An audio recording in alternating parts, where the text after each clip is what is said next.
بسم اللہ الرحمن الرحیم باب فی التسمیۃ عند الوضوء عن رباح بن عبد الرحمن بن ابی سفیان بن حویتب عن جدته عن ابیہا قال سمعت رسول اللہ صلی اللہ علیہ وسلم یقول لا وضوء لمن لم یذکر اسم اللہ علیہ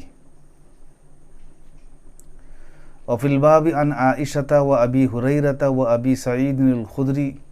و سہل بن سعد و انس قال ابو عیسیٰ قال احمد لا اعلم فی هذا الباب حدیثا له اسناد جید وقال اسحاق ان ترک التسمیة عامدا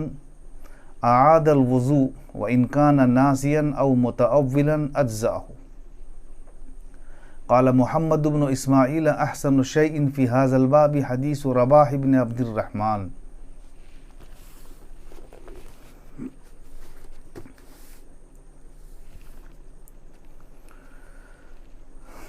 باب فی التسمیۃ عند الوضوء وضو میں تسمیہ کا بیان، یعنی بسم اللہ الرحمن الرحیم پڑھنا وضو کرتے وقت۔ اس میں حدیث جو آئی ہے اس میں رسول اللہ صلی اللہ علیہ وسلم نے ارشاد فرمایا لا وضوء لمن لم یذکر اسم اللہ علیہ، کہ اس کا وضو نہیں ہے جس نے اللہ کا نام وضو کے شروع میں نہیں لیا، اللہ کو یاد نہیں کیا۔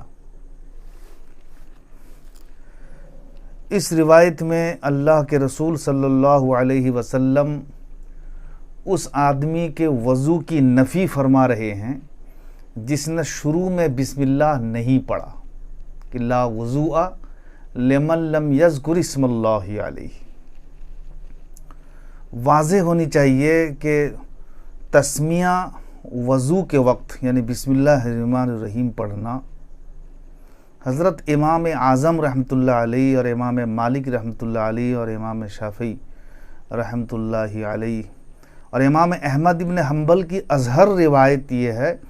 کہ سنت ہے، یعنی شروع میں وضو کے شروع میں بسم اللہ پڑھنا سنت ہے۔ دوسرا مذہب اس میں حضرت اسحاق ابن راہوی رحمۃ اللہ علیہ کا اور ابن حمام اور امام احمد رحمۃ اللہ علیہ کی ایک روایت ہے۔ ویسے اظہر روایت تو وہی ہے، لیکن ان سے ایک روایت اور اصحاب ظواہر جتنے ہیں ان سب کے نزدیک تسمیہ واجب ہے، اور دلیل میں یہی حدیث پیش کرتے ہیں کہ جس میں رسول اللہ صلی اللہ علیہ وسلم ارشاد فرما رہے ہیں کہ لا وضوء لمن لم یذکر اسم اللہ علیہ۔ حضرت اسحاق ابن راہوی نے فرمایا کہ اگر عامداً ترک کر دیا ہے تو وضو تو نہیں ہوگا، لیکن ناسیاً یا متأولاً اگر ترک کر دیا تو وضو اس کا ہو جائے گا۔ عامداً ترک کی صورت مثلاً یہ ہے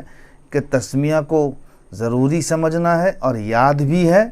مگر اس کے باوجود ترک کر رہا ہے، یہ عامداً ترک کی صورت ہے۔ یہ ان کے نزدیک عجیب و غریب قسم کا فرض ہے کہ جس کو عامداً یا متأولاً عامداً ترک کر دیا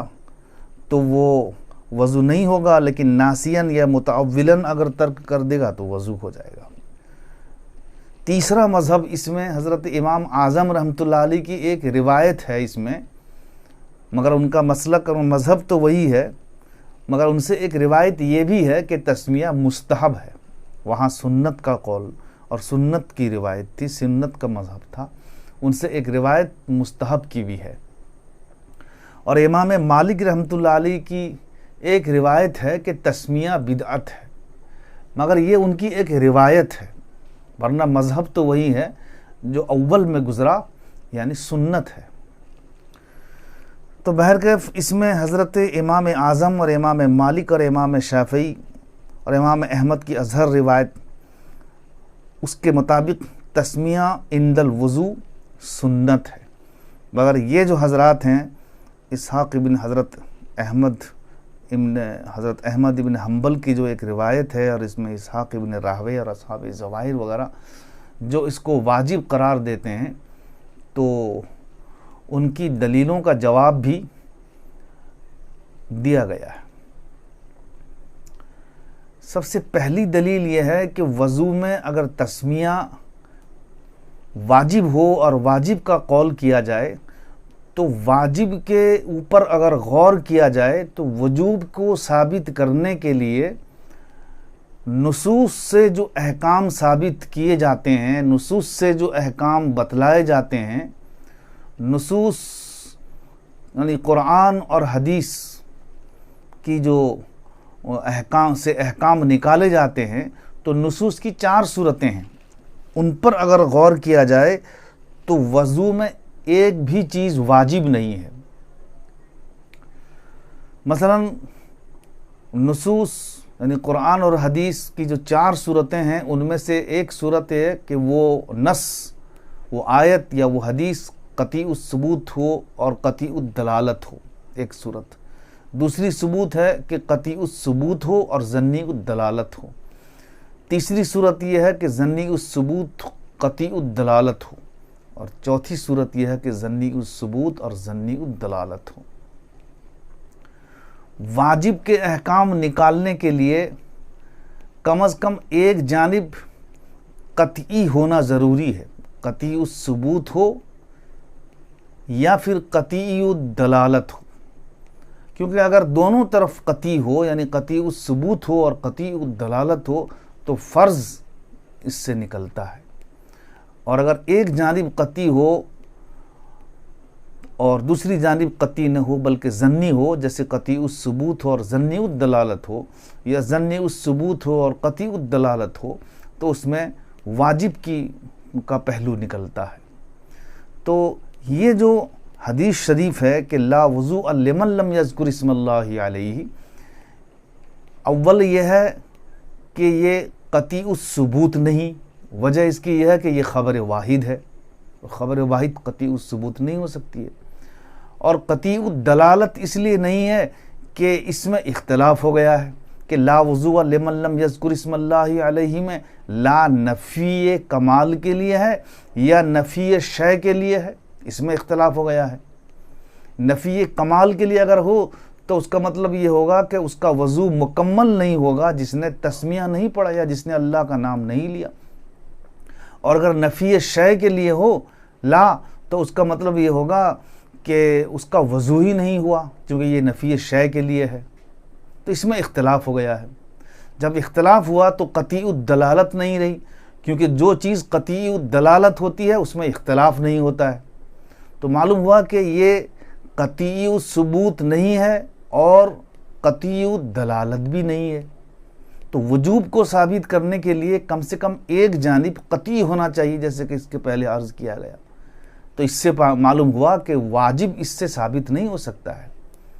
واجب کے ثابت ہونے کے لیے کم از کم ایک جانب قطعی کا ہونا ضروری ہے۔ یہی وجہ ہے کہ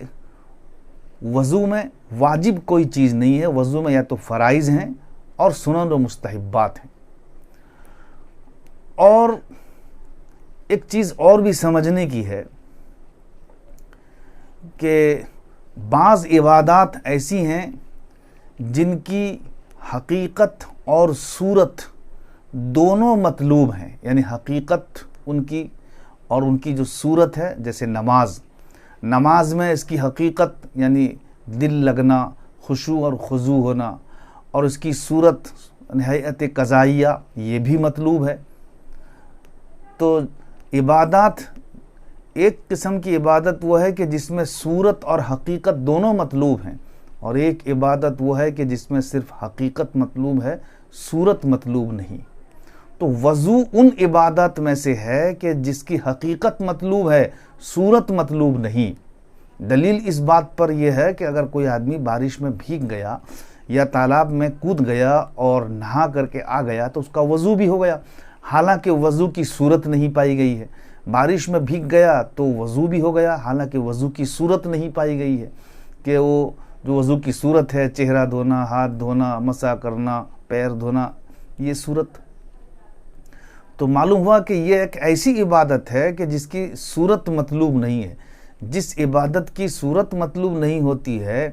اور صرف حقیقت مطلوب ہوتی ہے، اس میں واجب کوئی چیز نہیں ہوتی ہے، واجب اس چیز میں ہوتی ہے جس میں حقیقت اور صورت دونوں مطلوب ہوتی ہیں۔ لہٰذا نماز جس کی حقیقت اور صورت دونوں مطلوب ہے تو اس میں واجبات بھی ہیں، نماز کے واجبات۔ تو اس پر بھی غور کرنے سے پتہ چلتا ہے کہ وضو میں تسمیہ واجب نہیں ہونا چاہیے۔ اور ایک چیز پر غور کرنے کی ضرورت ہے کہ اگر وضو میں تسمیہ واجب کا درجہ اور فرض کا درجے میں معمولی سا فرق ہے، 19 اور 20 کا فرق ہے، تو اگر وضو میں تسمیہ واجب ہے تو جتنے بھی صحابہ کرام ہیں جن سے وضو کی صورت اور وضو کی کیفیت مروی ہیں، حضور صلی اللہ علیہ وسلم کی جانب سے وہ دکھاتے ہیں اور یہ بیان فرماتے ہیں کہ ہاکذا وضوء رسول اللہ صلی اللہ علیہ وسلم کے اس طرح سے ہی وضو ہوا کرتی تھی۔ تو جو نقل فرماتے ہیں صحابہ کرام کی، جو نقل آئی ہے وضو سے متعلق، تو کسی صحابی نے بھی یہ نہیں بیان کیا کہ وضو میں تسمیہ ضروری ہے، واجب ہے۔ اگر تسمیہ واجب اور فرض ہوتا تو سینکڑوں صحابہ نے جو بتایا ہے، نقل فرمایا ہے، سبھی لوگ یہ نقل فرماتے کہ تسمیہ ضروری ہے یا واجب ہے، یا تسمیہ کا ذکر اس میں ہوتا، کسی نے بھی نہیں کیا۔ حضرت شاہ صاحب نے رحمۃ اللہ علیہ نے فرمایا کہ استمر المسلمون یحکون وضوء النبی ولا یحکون التسمیہ، یعنی مسلمانوں میں ایک استمرار سی کیفیت چلی آ رہی ہے کہ جو نبی صلی اللہ علیہ وسلم کے وضو کو بیان فرماتے ہیں لیکن تسمیہ کا ذکر نہیں فرماتے ہیں، تسمیہ کو حکایت نہیں کرتے ہیں۔ اس سے معلوم ہوا کہ عمل سے صحابہ کرام اور مسلمانوں کے استمراری عمل سے یہ معلوم ہوا کہ تسمیہ واجب نہیں ہے۔ تو پتہ چلا کہ جو لا وضوء لمن لم یذکر اسم اللہ علیہ آیا، اس میں لا جو ہے یہ کمال کے نفی کے لیے ہے، نفی کمال کے لیے ہے، نفی شے کے لیے نہیں ہے۔ اس پر دلیل سینکڑوں احادیث ہیں جس میں اس طرح کی مشاکلت ہے، یعنی اس طرح کی باتیں آئی ہیں جس میں جو ہے دوسرے ائمہ میں